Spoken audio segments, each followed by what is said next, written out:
Parmesan cheese may be the most famous cheese in the world, but for true foodies, the word Parmesan is sacrilege. Only Parmigiano Reggiano, a cheese produced exclusively in a tiny region of Italy, can meet the needs of cheese-loving palates across the world. Join us as we travel to Italy to watch the Italians make these 90-pound wheels of cheesy gold. See a $1,500 cheese wheel cracked open and served live, and ultimately compare Italy's king of cheese to the eerily similar and far cheaper Grana Padano.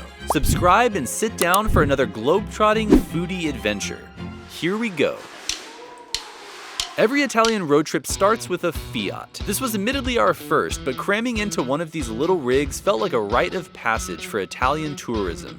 I've never run in one of these bad boys before. Let's see how much trunk space we have to work with. Ooh, way more than I thought. We had our heading from Milan, straight out to the heart of where Parmigiano Reggiano cheese is made. Named after two little towns in Italy, Parmigiano Reggiano is a product of origin, meaning it must be produced in a very specific region of Italy to get the red seal of approval for sale abroad. At home in Texas, we buy our authentic Parmigiano from Costco. We had a simple mission on our arrival day: check into our countryside house and get our hands on our first wedge of Parmigiano Reggiano cheese.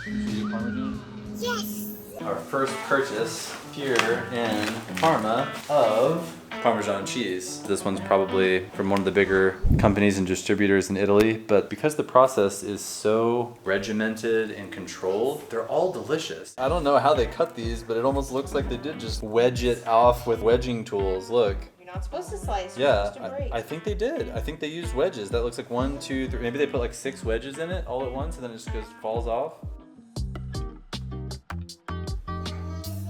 Oh, little baby wants the cheese. I don't like a baby daddy. I'm like a big one. I love you, Daddy. I'm so excited. I just looked over here. I thought they didn't have any cups in this place. I opened this cabinet and they have the one thing that I always like to have. Mocha pots.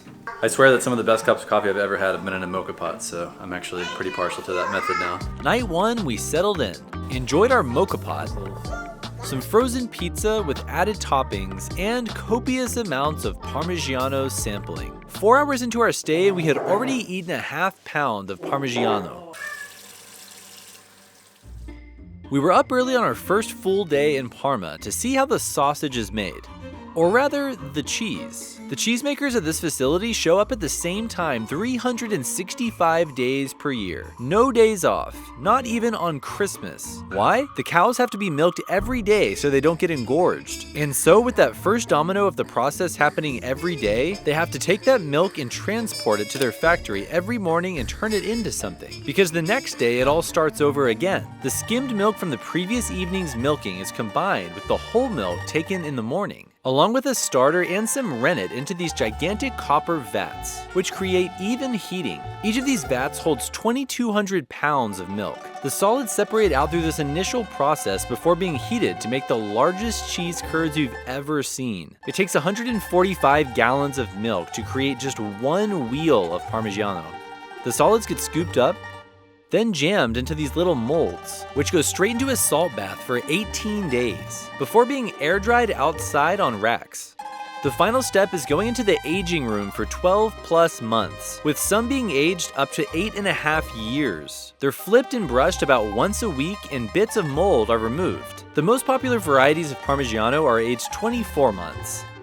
Younger Parmigiano is cheaper, softer, and milder, while older cheese is more expensive, harder, and with the most intense flavor. Wheels of cheese lose about 5 pounds of weight per year, making them more expensive per pound as they age. This factory produces Parmigianos sold exclusively to the Swiss market and customers at their small store next to the factory. Today we'd be trying their 13-month, 27-month, and 36-month aged Parmigiano Reggiano cheeses. First up, the 13-month, the most mild and cheapest. It's amazing. Second, the 27-month, the middle-aged. Finally, the oldest, the 36-month aged. And I think the longer age, the more gritty it is, and then the less aged, the more kind of homogeneous and smooth it tastes. But I like that grittiness and the kind of funk that you get from that. After we finished our little tasting and picked up another pound of Parmigiano for later, our guide from the factory drove us 5 minutes down the road to see where they sourced their precious milk. In the Parma area, the grass and hay these cows exclusively consume is what gives them milk and thus the cheese its unique flavor. It's why the American-made cheeses that claim to utilize the same process as Parmigiano suffer from a total lack of comparable flavor. Our final stop for the day was in Parma proper, to a shop known for great ricotta cheese. Ricotta is made with the solids left over in the water after gathering the solids for Parmigiano. The water is heated to a higher temperature and then the solids are removed once more, strained, and then it becomes ricotta cheese. Made from the same batch of milk, ricotta just means recooked. The shop also featured 96 and 100 month Parmigiano, which was the oldest we'd seen. It was very expensive, nearly 2.5 times the price of everything else we'd tasted. We returned back to our country house to whip up our go-to dish when we're in Italy, Orecchiette pasta. It's easy to make with your hands and gets our girls involved in a fun way. You gotta do one more thing before we put it in the fridge. Give it a kiss. But most importantly, it would utilize our Parmigiano and ricotta we just procured.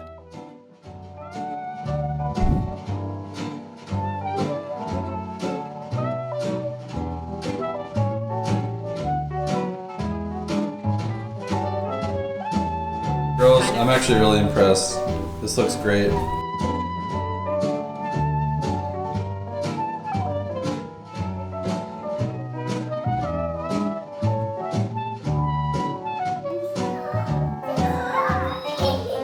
Ragazze, gradireste un po' di Parmigiano Reggiano?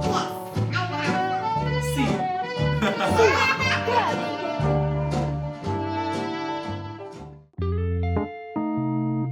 Our next day, we explored the cheaper competitor to Parmigiano. We didn't know that much about Grana Padano, except that we'd always bought it in Europe at the grocery store due to its affordable price. What we didn't realize is that Grana Padano is also a product of origin with very similar production standards, requirements, and regional specificity as Parmigiano. Parmigiano is considered the king of Italian cheese, but could it be that it is a bit overhyped? Today we'd find out. There are 3 main differences between Parmigiano Reggiano and Grana Padano. First, Parmigiano must be made with exclusively grass and hay-fed cows. Grana Padano can use grass or grain-fed cow milk. Second, Parmigiano must be aged at least 12 months, while Grana Padano can age as little as 9 months. Third, Parmigiano Reggiano can only be produced within its namesake, while Grana Padano can be produced in a much larger region within northern Italy.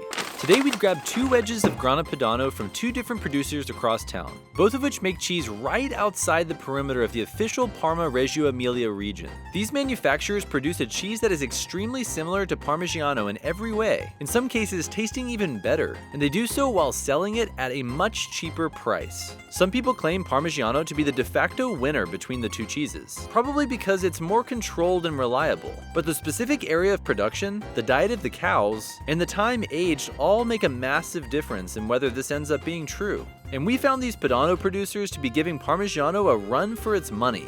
Back once more to our country house to taste our Padanos, and see if any of us can accurately delineate between the Parmigiano king and its peasant cousin.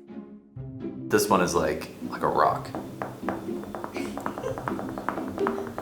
Yeah, you can't look back down. No, I'm not gonna look back down. This is gonna be really hard. It's not super crumbly like I'm expecting this one to be, and it doesn't have the grittiness that I think I expected from this one. Okay. So we'll see. All right. Just open your mouth. Ready? All right. That's this for sure. 100%. Why do you think that? It's very crumbly. It has the most, super intense flavor. I really enjoy it. It's drier, but it has an extremely intense flavor. Okay. But good. And that's the Parmigiano Reggiano. How do you know? It's softer, less crystallization. You want to know your results? Yeah. How bad was it? You were right. I was right? Yep, that's the I was wrong about these? That's really surprising. This was the one that I had that was the more intense one? That was the second. You started with the 44. We all 4 took our turn, and spoke confidently about our palate's ability to sort the cheese. No one was perfect, but there are no losers in a cheese tasting game. Are you sure? You want to lock in all your answers? Yes. 34. Yes, that's Parmigiano. None of us got them all right. One of us got them all wrong. Guilty. Can I buy that I not only did Here, I get okay, it wrong, I was confident. This is the interesting part though, and this is actually the most interesting part of all, which is this was 13 euros, Yes. this was 7 euros, Yes. and this was 11 euros. 11 euros. I liked this one the best, and it was the cheapest, which is That shocking. one too. I literally think that I'm starting to like sweat out and permeate Parmigiano Reggiano. Like it just... Welcome to the world's largest cheese festival, held every 2 years in Bra, Italy.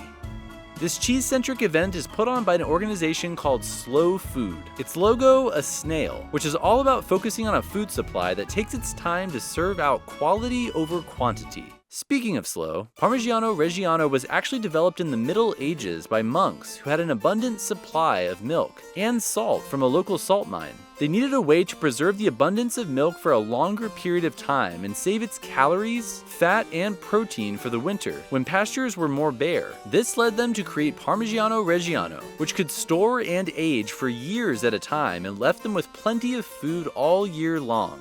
This multi-year storage and aging process is the pinnacle of slow food. Back at the festival, hundreds of thousands of people descend on samples of Italy's finest raw cheeses. We couldn't resist a perfect cannoli, stuffed full of sweetened mascarpone cheese.